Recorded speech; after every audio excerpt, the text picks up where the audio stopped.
I think that today on the panel we all agreed that bringing on a real price on carbon is the actual game changer we need. So it means that the European Union should actually make its ETS system, its emission trade system, much more effective. It has a real low price at the moment and we should bring it up. Well, I think that we have to look at also the future, and that means that we are in the Netherlands now using all possibilities to align with the Paris Agreement. We have seen that if we would like to reach the 2%, the 2 degrees target, that there is no choice. We have to change everything. We have to invest much more in renewables. We have to make the transport sector zero emission.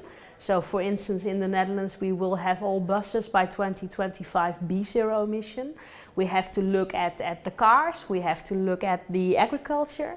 So we will do all that, and at the same time, if you look at the emission trade system, we have been demanding as Dutch presidency also for flexibility within the new directive, because we think that if you have within the Paris Agreement a 5-year scale to level up and increase actually your commitments, that the ETS system should be able to follow that.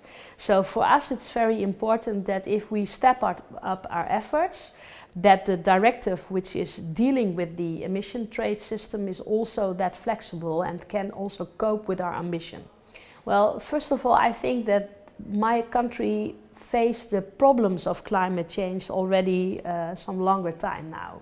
Since a lot of the land is below the sea level, we face the problems of flooding and rising sea level already now, and we can understand very well why some small islands, for instance in the Caribbean, have huge problems at the moment.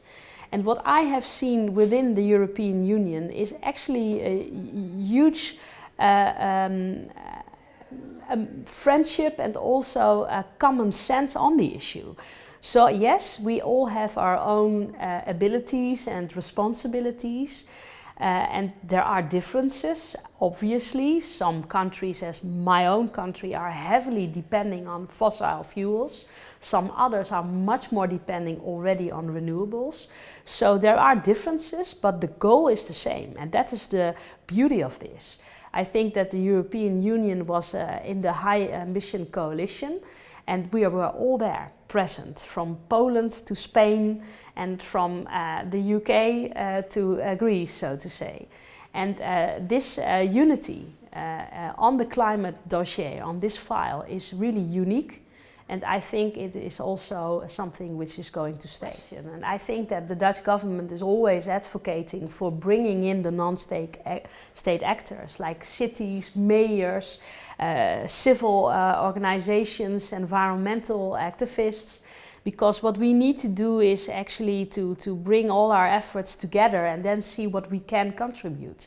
So for instance, my government is organizing in October of this year a national climate congress, a meeting, a gathering with all kinds of non-state actors. The government will be present, even the Prime Minister, but also private sector will be there, and then we will all try to see what can we contribute, each from our own responsibility, in order to change, and that is really necessary for future generations.